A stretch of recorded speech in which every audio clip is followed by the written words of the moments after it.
My family gave all my inheritance to my ex-wife, and now they demand that I give her my house. My wife was always favored by my family. For some reason, she refused to discuss. Her own parents didn't support her, and every time they saw each other, it was noticeable how they repelled her. Initially, I tried talking to her about it and asking what had happened, but she would just start crying in a way that seemed forced and tell me she didn't want to talk about it and that it hurt her a lot. I met her in college, and she already lived on her own, and their rivalry existed back then. So there was no way for me to know what had really happened. Anyway, I eventually gave up asking and accepted that she didn't want to talk about it. My wife always had her faults. She was selfish, refused to help me with the bills, and said it was the man's role, among other things. I was also raised in a very traditional family, so those values were already ingrained in my head, and even though they hurt me economically since she used to spend my money on various unnecessary things like jewelry or expensive furniture she didn't even use, I didn't mind spending on my wife. Eventually, I got a promotion at work after a company program where I was making almost double what I originally earned. However, in return, I had to go on several work trips per month off and abroad. They would only last 2 or 3 days, but it was still tiring. I told my wife, and to my surprise, she didn't mind and even encouraged me to accept. However, to cut a long story short, about 3 months later, I saw her with someone else in our house when I returned from a suddenly canceled trip. I went through the whole process, her saying it wasn't what it seemed, blaming me for things that weren't my fault, and eventually, the divorce. The breaking point was when she talked to my parents first and managed to convince them that I was the one cheating on her during the various trips I made, and not the other way around. My parents believed her, cut me out of the inheritance, and replaced me with her. For a few months, I tried to argue with them and explain how absurd it was, that she had no proof, and I had evidence, but they refused to believe me, and eventually I gave up. I was devastated for months, only leaving the house for work. When the divorce was over, I lost my house, my car, and half of my savings to her since my parents testified against me in court. Only after a lot of therapy and recovery, after 3 years, I managed to return completely to normal, and even bought a luxurious house in an upscale area of California, as I no longer had expenses on jewelry and was earning a very good salary. However, one day my parents called me saying they needed to talk to me urgently. I still had hope of reconciling with my parents, so I agreed. But when I got there, I saw my parents as expected. But to my surprise, my ex-wife was also there, with the guy she had cheated on me with. My mother prevented me from leaving, convinced me to sit down, and explained that my ex-wife was pregnant and now needed a bigger place for the baby. Then she said she knew I was a good man and could redeem myself, and for that, she would give my house to my ex-wife and her new husband. I laughed and asked if this was some kind of joke, and she said it was obvious that it wasn't. I left the receiving screams, especially for my ex-wife, saying I was heartless and that I would donate that house to her anyway. I still receive messages from him saying various things, and that it was only a matter of time, but there's no way I can give my house to them even though my conscience is getting heavier. Am I wrong? I walked out of that house feeling a mix of anger and disbelief. It was as if the years I spent rebuilding myself, working hard to move on from that betrayal, had been completely disregarded by the people who were supposed to love and support me the most. My phone buzzed constantly with messages from my mother, my father, and even my ex-wife, all demanding that I reconsider, insisting that I was being selfish, heartless, and immature. My ex-wife's messages were the worst, alternating between self-pity and outright entitlement. She claimed she deserved my house as compensation for all the pain I had put her through, conveniently ignoring the fact that she was the one who had destroyed our marriage. Her new husband also texted me, mocking me, telling me that it was only a matter of time before I would break and hand over the house like the pathetic little man I was. I blocked them all. For the next few weeks, the harassment didn't stop. My parents showed up at my office, at my gym, even at a restaurant where I was having dinner with a colleague. Each time, they tried to guilt-trip me, calling me ungrateful, saying they had raised me, given me everything, and that I owed them. My mother cried, accusing me of abandoning my family for material possessions, as if they hadn't done the exact same thing to me when they cut me out of their lives for my ex-wife's lies. My father, normally more composed, simply told me that I should do the right thing and stop acting like a stranger. I told them that they had made me a stranger the day they chose my ex-wife over me. When they realized their words weren't working, they started bringing my ex-wife to these ambushes. She would put on an act, rubbing her belly and sighing dramatically, acting as if she were the victim, as if I was some cruel monster denying a poor pregnant woman a home. It escalated when my job started receiving emails and complaints from fake accounts accusing me of misconduct. Anonymous messages were sent to my colleagues suggesting I was a fraud, that I had mistreated my ex-wife, that I was someone with no morals. Thankfully, my company knew me well enough to dismiss these obvious attempts at sabotage, but it was exhausting. I had spent so long healing from the damage they had already done to me, and now they were trying to break me all over again. But I refused to bend. I refused to give them the satisfaction. One night, as I was sitting in my home office, sipping a glass of whiskey, I received an email from an unknown sender. At first, I was tempted to delete it, thinking it was just another message from my family or my ex-wife. But something about the subject line made me pause. It simply read, "The truth you need to know." Against my better judgment, I opened it.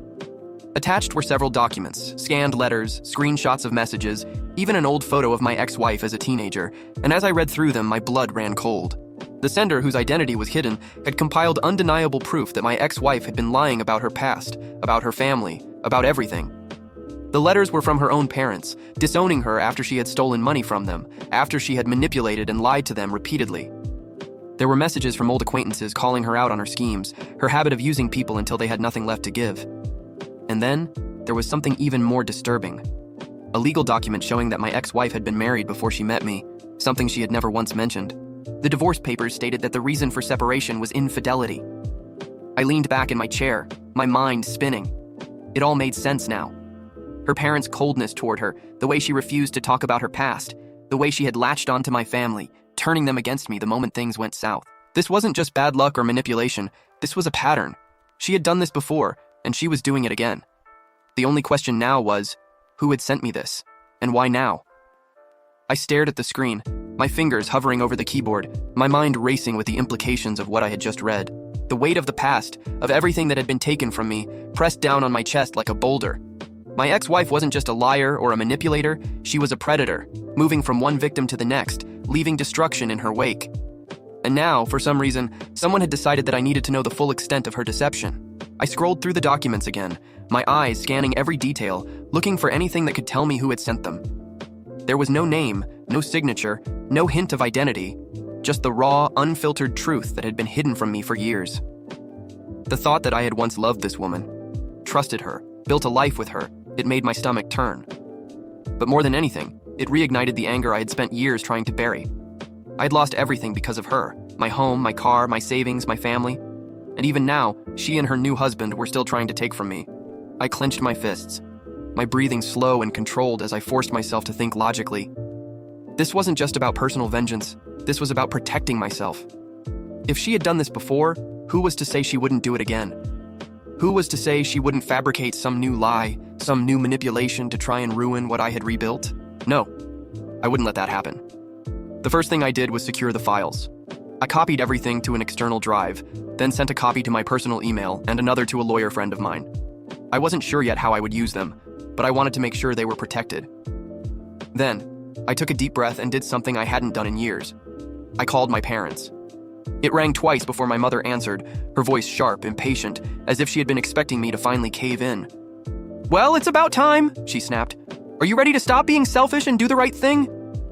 My jaw tightened, but I forced my voice to remain calm. "Actually, I called to give you one last chance," I said evenly. "One last chance to hear the truth before I cut you out of my life for good." There was a pause. I could hear my father in the background, murmuring something to her. Then she scoffed. "The truth? You mean whatever excuses you've come up with to justify being a terrible son?" I exhaled slowly, gripping the edge of my desk. "No," I said. "I mean the truth about her, about the woman you replaced me with." I could hear the shift in her breathing, the hesitation in her silence. I knew she wouldn't admit it, but deep down, she had always harbored doubts. "Check your email," I said, then hung up before she could protest. I sent the files to both of them, attaching a short message. "This is the woman you chose over your own son. If you still think she deserves my house, then you deserve whatever happens next." I wasn't sure what reaction I expected, but I knew they wouldn't be able to ignore it. The proof was undeniable, and yet, a part of me already knew that even in the face of evidence, some people refused to admit they were wrong. The next few days were quiet. Too quiet. No calls, no messages, no surprise visits. It was the longest silence I had ever gotten from them since this whole ordeal started. And then, on the fourth day, I received another email. This one wasn't anonymous. It was from my ex-wife. "You think you're so clever, don't you? Digging up my past like some kind of detective? You have no idea what you've just started. You want a war? Fine. Let's have a war." I read the email again, my eyes narrowing as I let the words sink in. A war. That's what she wanted. As if she hadn't already taken enough from me, as if she hadn't already burned my past to the ground and salted the earth. My fingers hovered over the keyboard, My first instinct was to respond, to tell her exactly what I thought of her threats. But I stopped myself. No, she wanted a reaction. She wanted me to play into whatever twisted game she was setting up, to engage on her terms. I wasn't going to give her that satisfaction. Instead, I forwarded her email to my lawyer friend, adding a short message. Keep this on file.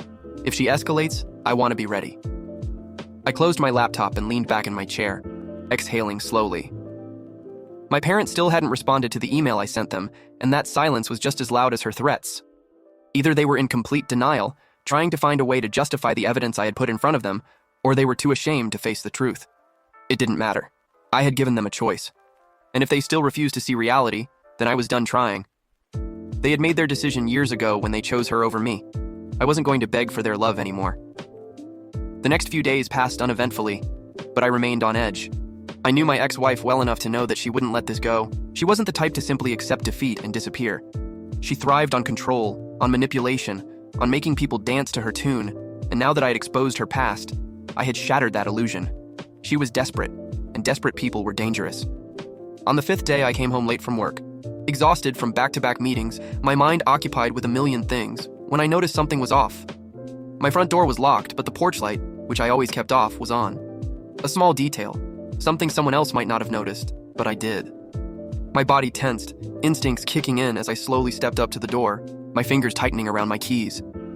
I unlocked it cautiously, pushing it open, my eyes scanning the dimly lit interior. Nothing seemed out of place, but there was a strange energy in the air, a stillness that made my skin crawl. I stepped inside, closing the door behind me, my ears straining for any sound. And then I saw it. Sitting neatly on my kitchen counter was a single white envelope. No name, no markings, just a plain envelope that hadn't been there when I left that morning. My heart pounded as I approached it, my fingers hesitant as I picked it up and opened it. Inside was a single sheet of paper, and written in bold black ink were 5 words that sent a chill down my spine. You should have given it. I clenched my jaw, my mind racing. She had been here, or someone working for her had. This wasn't just a message, it was a warning. She wanted me to feel vulnerable, unsafe in my own home. My grip tightened on the paper, my breath slow and controlled. If she thought this would scare me into submission, she was wrong. I pulled out my phone and dialed my lawyer. I need a restraining order, I said as soon as he answered. Tonight. He exhaled heavily. I figured it would come to this, he said. I'll start the paperwork. But it won't be immediate. You need evidence that she's a direct threat. This note helps, but if she hasn't physically threatened you or trespassed... She has trespassed, I interrupted. Someone left this note inside my house. There was a brief pause. Did you check for signs of forced entry? I glanced at the locks. Nothing's broken. She either picked the lock or had a copy of my key. My lawyer sighed. All right, I'll push for an emergency order, but in the meantime, change your locks, install cameras, and don't engage with her. She wants you to react. Don't give her anything she can use against you.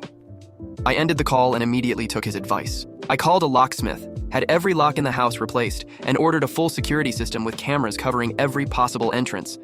I wasn't going to let her get to me. The next morning, I walked into my office, tired but determined, ready to push forward despite everything. But as soon as I stepped into the lobby, I knew something was wrong.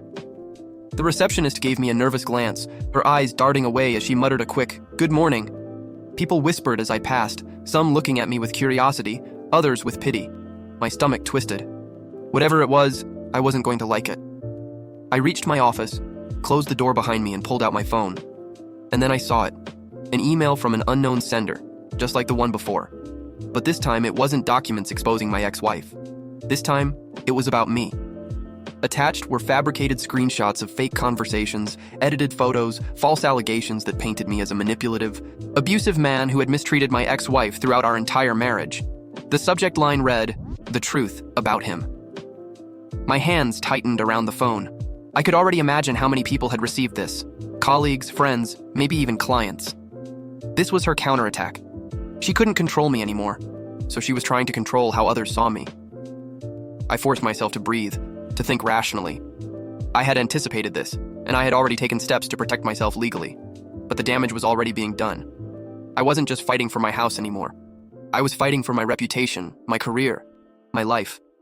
I stood there for a long moment before finally dialing my lawyer again. "She's trying to destroy me," I said. "Then let's make sure she fails," he replied. I stared at my phone, my pulse pounding in my ears.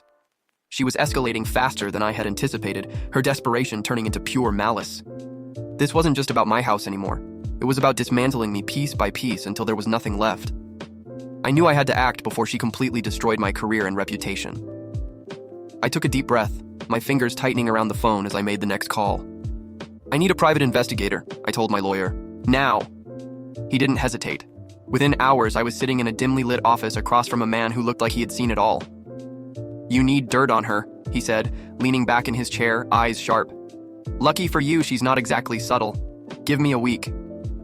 I nodded, but I knew I didn't have a week. Every second that passed was another opportunity for her lies to spread. The next day, I woke up to find my inbox flooded with more emails, some from concerned colleagues, others from people who had clearly fallen for her act. "How could you do this? I always thought you were a good guy. You should be ashamed." My jaw clenched, but I ignored them. The only way to win against someone like her was with cold, hard proof. And that proof was coming. In the meantime, I had to be strategic. I gathered every piece of evidence I had. Old text messages, financial records, testimonies from people who had witnessed her manipulations firsthand. I compiled everything into a detailed report and sent it to my lawyer, instructing him to prepare for any legal battle she might try to initiate. But I also knew this wouldn't just be fought in court. It was a war of perception, and I needed to control the narrative. I reached out to a trusted journalist, someone who had exposed scandals before, and offered them an exclusive. "I have a story for you," I said. "One about manipulation, lies, and a woman who's been running the same con for years." The journalist was intrigued, but they needed more. "Give me something solid," they said, "and I'll bury her." 3 days later, my private investigator came through. He had dug into her past deeper than I had ever been able to, uncovering not just the previous husband I had learned about, but 2 more, both of whom had eerily similar stories to mine. She had married them, drained them financially, destroyed their reputations, and moved on. But the real bombshell? Her current husband, the one she had cheated on me with, was already in deep financial trouble. His business was failing, he was drowning in debt, and she was gearing up to do to him exactly what she had done to the rest of us. She wasn't after my house because she needed it. She was after it because she knew her current husband would be broke soon, and she was securing her next safety net. The moment I saw the files, I knew exactly what to do. I sent everything to the journalist, along with a detailed timeline of events. "Go public with it," I told them. "Make sure everyone knows who she really is." And then, for the final blow, I sent a copy directly to my parents. I didn't have to wait long. The article went live within 24 hours, exposing my ex-wife for the serial manipulator she was. It spread like wildfire, and the fallout was immediate. Her social media accounts were flooded with backlash. Her current husband reportedly left her the same day, and any credibility she had was obliterated overnight. As for my parents, my mother called me, her voice shaking, pleading for me to talk to her. My father sent a long, rambling email, trying to justify their actions, claiming they had been misled. I didn't respond. They had made their choice, and now they had to live with it. A week later, I received one final message from my ex-wife. It was short, venomous, filled with hatred. "You ruined me. I hope you're happy." I read it once, then deleted it. I didn't need revenge. I didn't need an apology. I had my life back. And that was enough.